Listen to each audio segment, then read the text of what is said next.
جو بات انہونی ہو اس کا یقین نہیں کرنا چاہیے، یعنی بات سن کر سوچنا چاہیے کہ کہیں ایسا بھی ہو سکتا ہے کہ نہیں۔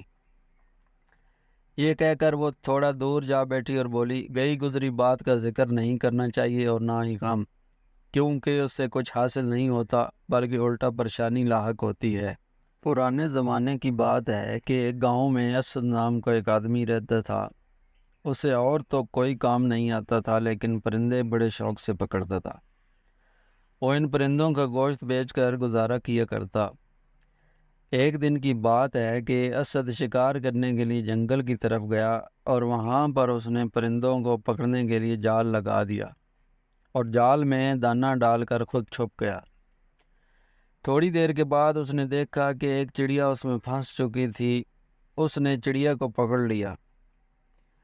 وہ چڑیا بڑی سیانی نکلی۔ خدا نے اس کی رہائی کے لیے اس کی زبان میں قوت گویائی پیدا کر دی۔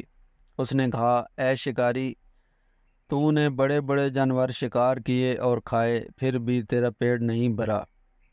چھوٹی سی چڑیا تیری بھوک کیا مٹا سکتی ہے؟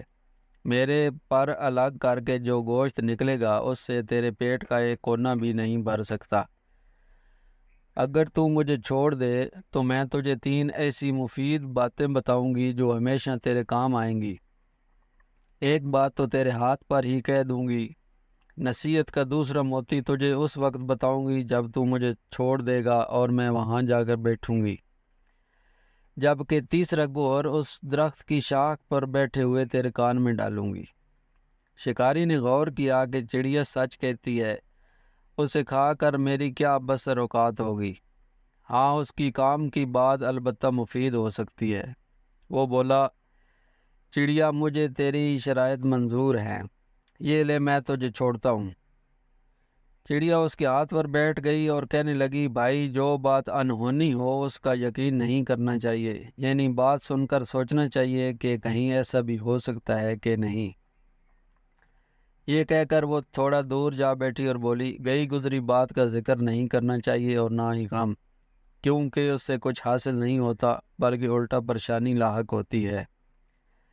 یہ کہہ کر چڑیا نے کہا، اے شکاری، تو بے شک بڑا بدقسمت ہے کہ میں تیرے ہاتھ سے نکل گئی۔ اگر تم مجھے ذبح کر کے پیٹ چاک کرتا تو تجھے اس میں سے پاؤ بھر وزنی موتی ملتا، جس کی قیمت سے تیرے پوتے تک خوشحال رہتے، مگر جو چیز قسمت میں نہ ہو نہیں ملتی۔